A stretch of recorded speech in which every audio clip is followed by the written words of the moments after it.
In the city of Taiyuan, during the early autumn of the Tang Dynasty, a man named Wang was just walking alone, heading into town.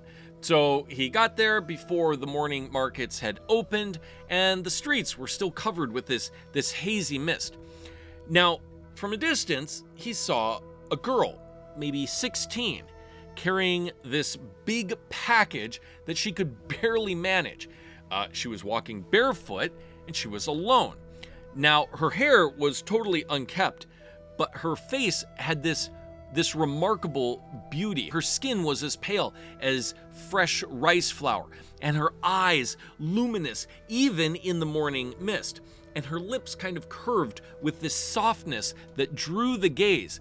And there was this poise in her expression that seemed out of place for someone who honestly was in a little bit of distress. But before we begin, if you're drawn to stories with mystery, meaning, and the otherworldly, to legends passed down as truth, then this is the channel for you. I share new stories each week, drawn from folklore, forgotten history, and strange events that linger at the edge of belief. So tap the like button and subscribe with all notifications on so you never miss what's next. Let's begin.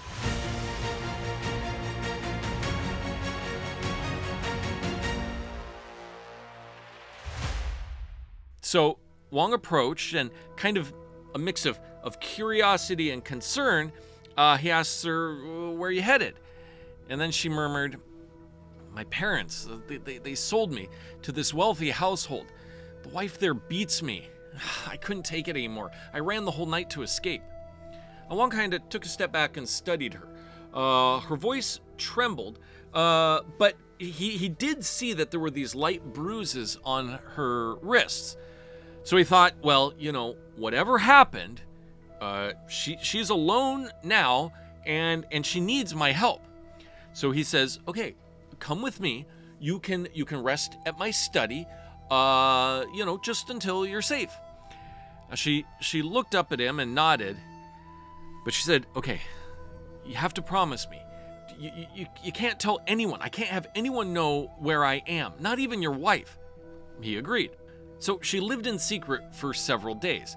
Now, every day, Wang would bring her rice and some food and blankets and any small comfort that he could think of. And she began to smile more, and then gradually her guarded posture kind of loosened up a little. Now, eventually, they would just sit closely together under the lamplight, talking in low voices about their lives, their pasts, even dreams for the future. Conversations that sometimes would stretch all the way till dawn. Now, this unspoken bond between them grew warmer and more insistent with each passing night, until at last, without a word, she took his hand and led him to her bed. Now, one afternoon, as Wang sat in the study speaking with the girl, the door slid open without warning. His wife stood there, eyes narrowing, as she took in the sight of the two of them sitting together. Her face went cold, and then she turned sharply and just left without a word. Wang hurried after her through the corridor and then into the courtyard. He told her that she had fled this cruel mistress and had nowhere else to go. Now his wife listened, but with tight lips, she then answered, she must leave. Wang shook his head and refused. Now, a few days later, one afternoon, as Wang is walking to the market, a Taoist priest crossed his path. The priest then stepped in a little closer and looked at him. "You are shrouded in death. If you value your soul, come find me at my hut." Wang just kind of laughed it off. Just another mystic peddling fear. And then when he returned home, he found that the door to his study was bolted shut from the inside. He called out, but there was no answer. He got really worried, and he went outside his house. He scaled the side wall alongside the house and crept over to the window. So it was a very high window that you couldn't reach from the ground. He was up pretty high, looking down, and the sight that he saw just stole the air from his lungs. Inside was a creature hunched over the bed. Its skin was sickly green. Its teeth jagged like saw blades. Now, it held a paintbrush in one hand and a human skin that was delicate, intact. It had eyebrows, fingers, even eyelashes. It looked like a piece of clothing. Now, the creature painted it slowly, then shook it out like a robe and slid into it. And within seconds, the creature became the girl. Now, Wong almost fell from the wall. He could barely keep it together. He wanted to cry out. He got down and he bolted. He ran. Now, he found the Taoist priest tending vegetables at his home. Please, said Wong, falling to his knees, you must save me. Now, the priest sighed, and he kind of looked at Wong for a while. And he said, these spirits live between deaths. She seeks a substitute so she can be reborn. He then continued, I owe a debt to your late father for a kindness long ago. I will help you.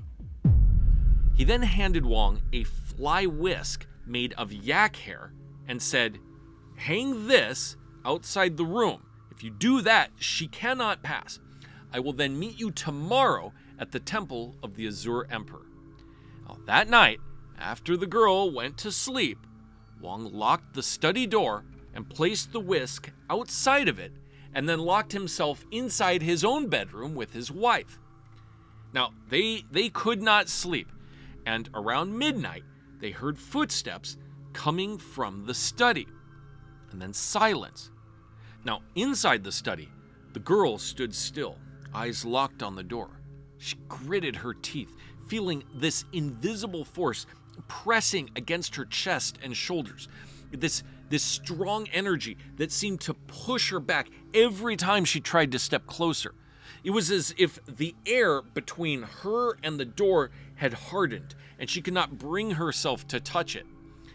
Now, she cursed softly and glanced upward. In the dim light, she spotted a narrow crack in the ceiling where a beam met the wall. Stepping back in the shadows, she found this small inkstone on Wong's desk, aimed, and with a sudden snap of the wrist, tossed it, and it went right through the gap. Now, after going through the gap, it fell and struck the hook that was holding the whisk, knocking the whisk to the ground, and then the whisk ended up landing in the room across from the study door. Now, this was her chance. She immediately smashed down the door and ran down the hallway straight to their bedroom. Now, before Wong could even react, she kicked in the door, leapt into the bed, slashed open his chest, and tore out his heart. His wife just screamed. Now, by the time she could light the lamp, the creature was already crouched at the doorway, biting into Wong's heart while locking eyes with his wife. Then, clutching the heart, it turned and ran into the dark, vanishing before she could move. In utter shock and not knowing what to do, she just runs out of the house in the opposite direction and heads straight towards the priest's house. Now, when she reached him, she was totally out of breath, and he listened to what had happened and then asked her, does Wong have any relatives who live nearby? She told him of Wong's younger brother who lived in a nearby town. So after a couple hours, it was dawn, and they set off together, and it took them the whole day to get there, and so they arrived at dusk. And when they arrived, they learned that earlier that very day, a new servant had been hired into his household, someone that no one had seen before. Now, at this point, the priest's eyes just tightened. Now, they entered the courtyard. The priest called out, "Show yourself, you foul creature." Now, the old maid tried to flee, but the priest swung this long lacquered staff that had these Taoist symbols on it, and he struck her square between the eyes. The human skin on her just fell off, revealing her monstrous form, and she starts squealing like a hog. Now, in an instant, the priest pulled his sword and with one swift motion, decapitated it. Smoke poured from the corpse, coiling like a serpent. The priest then uncorked a gourd, and with this sharp sucking sound, the gourd drew the smoke inside until none had remained. He then picked up the skin, rolled it like a scroll, put it under his arm, and prepared to leave. Now at this point, Wang's wife runs over, blocking him. "Please," she begged, "please bring my husband back." The priest lowered his head. "I cannot revive the dead. Now, there is someone who might be able to help you." He gave her a name. It was a madman who lived near the market. "Beg him," the priest said, "and if he humiliates you, you just have to endure it." So she trekked back. She found the madman in the market. He was in the middle of singing to some ants on the ground, and he just kind of leered. "Do you love me, beautiful lady?" And she just knelt and tearfully explained everything that happened. He just kind of laughed with this very odd chuckle. And then he says, "Eat this." He hawked phlegm into his palm and then held it to her lips. Now she gagged, but then she actually did swallow it. He cackled, "How deeply you love," and then just walked away. So at this point, she's in shock. She's disgusted. She's ashamed. And she returns home feeling utterly tricked, unable to believe that the priest would send her to such a man. Now, she wasn't sure, but she started to think about this more.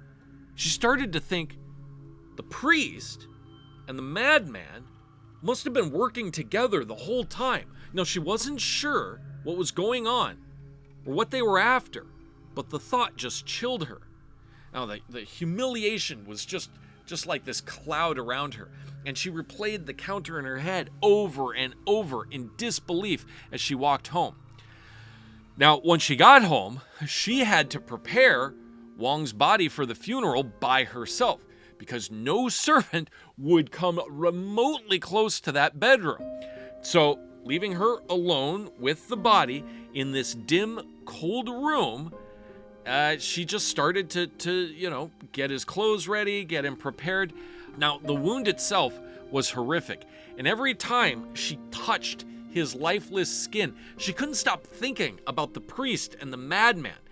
And as she's there just fuming and weeping, she feels this lump in her throat. And then she coughed. And what she coughed out was a human heart that landed straight into the open cavity in Wang's chest. It throbbed with steam. Shocked, she just instinctually pressed it further and then bound it with silk. She then rubbed his limbs down, covered him with blankets. She just kind of sat there. By midnight, she heard a faint breath. By dawn, Wang had opened his eyes. Now, he remembered nothing. All he could do was complain of this dull ache in his chest.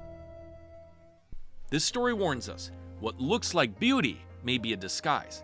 What seems like nonsense may be a warning. And the one who suffers for your desire may be the one who loves you the most.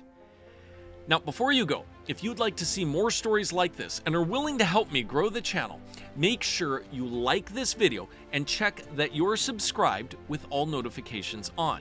Also, please leave a comment below, even if it's just a smiley face, which helps boost it in the algorithm. But to really help grow the channel, sharing these videos with friends and family not only introduces new people to these tales, it signals that the channel is worth recommending, and YouTube will push it to an even wider audience.